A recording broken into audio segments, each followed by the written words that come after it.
హల్లెలూయా! దేవునికి స్తోత్రం. దేవుడైన యేసు ప్రభువారు ఈరోజు మనకు పరిశుద్ధ గ్రంథం నుంచి ఇస్తున్న వాగ్దానము హెబ్రీయులకు రాసిన పత్రిక 11వ అధ్యాయం 13వ వచనం.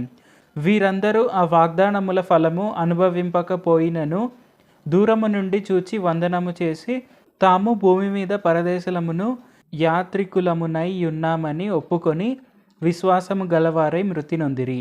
సో ఈరోజు వాగ్దానం కనుక మనం చూసుకుంటే ఇక్కడ మనం ఏం అర్థం చేసుకొనవచ్చు అంటే, మనము ఈ అధ్యాయంలో చూస్తే ఇది హీరోస్ ఆఫ్ ఫెయిత్ గురించి రాసి ఉంటుంది. అంటే ఎవరెవరైతే ఎక్కువ విశ్వాసం కలిగి ఉన్నారో ఎలాంటి పొజిషన్స్లో అయినా కానీ వాళ్ళ జీవితాంతం వాళ్ళు ఎప్పుడు కూడా ఎంతటి ఇబ్బందికరమైన పొజిషన్లో ఉన్నా, ఎంతటి అది డిస్కంఫర్ట్ పొజిషన్లో ఉన్నా, లేదంటే వాళ్ళకి ఎంత నచ్చినా నచ్చకపోయినా వాళ్ళు ఎప్పుడు కూడా దేవుడైన యేసు ప్రభువు వారు చెప్పింది వాళ్ళు చేస్తూ, ఆయన ఏదైతే వాళ్ళకు వాగ్దానం ఇవ్వమని చెప్పారో, ఏదైతే ఆయన ప్రవచనం ఇవ్వమని చెప్పారో ఆ ప్రవచనాన్ని వాళ్ళు అలాగే ఇచ్చారు. సో అంటే ఆ హీరోస్ ఆఫ్ ఫెయిత్ గురించి మనం ఈ అధ్యాయం మొత్తం చూడవచ్చు. సో వాళ్ళందరూ ఏంటంటే వాళ్ళు ఈ భూమి పైన వారు ఫలాన్ని చూశారు, అంటే దూరం నుంచి చూశారు. వాళ్ళు ఒక ప్రవచనం ద్వారా దాన్ని చూశారు, కానీ వాళ్ళ కళ్ళారా దాన్ని చూడలేకపోయారు.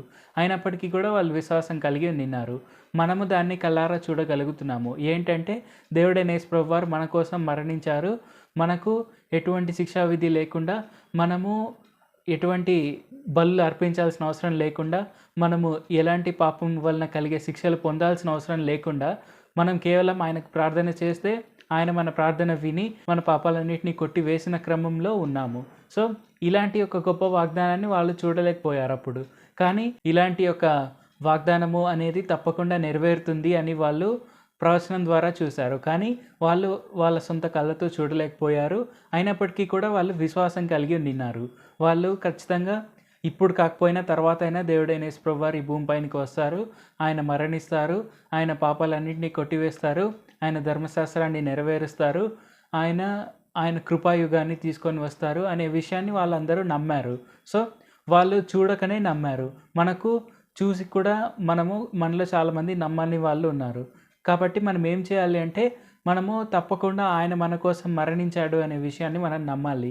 అదే మన విశ్వాసము. మనం ఆయన యందు నమ్మిక ఉంచితే చాలు, అది మన విశ్వాసము, అది మన నీతి. సో ఆ విశ్వాసాన్ని మనం కలిగి ఉండాలి. దేవుడైన యేసు ప్రభువారికి మనం ప్రార్థన చేస్తే తప్పకుండా అది నెరవేరుతుంది. ఎందుకంటే ఆయన మన కోసం మరణించాడు, ఆయన మనల్ని ఎంతగానో ప్రేమిస్తున్నారు, ఆయన మనల్ని ఎంతగానో ప్రేమించే తండ్రి అనే విషయాన్ని మనం గుర్తించడమే మన నీతి. సో తప్పకుండా మనం ఎప్పుడు కూడా ఆయన వైపు చూస్తూ ఆయన యందు విశ్వాసం కలిగి ఉంటూ ప్రతిరోజు తప్పక ప్రార్థించుకుందాం. పరిశుద్ధ జీవాధిపతి జీవంగల దేవ యేసయ్య, ఈరోజు మాకు ఇచ్చిన ఈ గొప్ప వాగ్దానాన్ని బట్టి మీకే వందనాలు తండ్రి. యేసయ్య, మీరు మా కోసం ఈ భూమి మీదకి వచ్చి మిమ్మల్ని మీరు బలిగా అర్పించుకొని మా పాపాలన్నింటినీ కొట్టివేసి మేము ఇంకా ఏ బలి అర్పించాల్సిన అవసరం లేకుండా మీరు మాకు ఒక గొప్ప కృపాయుగాన్ని మాకు ఇచ్చినందుకు వందనాలు తండ్రి. ఇంతటి గొప్ప వాగ్దానాన్ని మా కోసం నెరవేర్చినందుకు మీకే వందనాలు తండ్రి. యేసయ్య, ఈ వాగ్దానం నెరవేర్పు అనేది చూడకుండానే చాలామంది విశ్వాసం యొక్క హీరోలు వాళ్ళు మరణించారు తండ్రి. అయినప్పటికీ కూడా వాళ్ళు ఎప్పుడు కూడా మీ పైన విశ్వాసాన్ని కోల్పోలేదు తండ్రి. మేము ఖచ్చితంగా అది చూసి మేము కూడా వారి వల్లే విశ్వాసం కలిగి ఉండేందుకు సాయం చేయండి. మీరు మా కోసం ఈ భూమి మీదకి వచ్చారు, మీరు మా పాపాలన్నింటినీ కొట్టివేయడానికే శిలువ పైన మరణించారు, మీరు ధర్మశాస్త్రాన్ని నెరవేర్చారు, మీరు మాకు కృపను ఎల్లప్పుడూ ఇస్తూనే ఉన్నారు అనే విషయాన్ని మేము తప్పక గుర్తుపెట్టుకొని వారి వల్లే ఉండేందుకు సాయం చేయండి. అది గుర్తుపెట్టుకొని ఎప్పుడు కూడా మీ పైన విశ్వాసం కలిగి ఉండి ప్రార్థన చేసేందుకు కూడా సాయం చేయండి. ఈ వాక్యం వింటున్న అందరూ కూడా తప్పక మిమ్మునే తమ నిజ రక్షకులుగా అంగీకరించి ముందుకు సాగేందుకు సాయం చేయండి. యేసు నామములో అడుగుచున్నాం తండ్రి. ఆమేన్. Thank you Jesus. దేవుడు మిమ్మల్ని ఆశీర్వదించును గాక.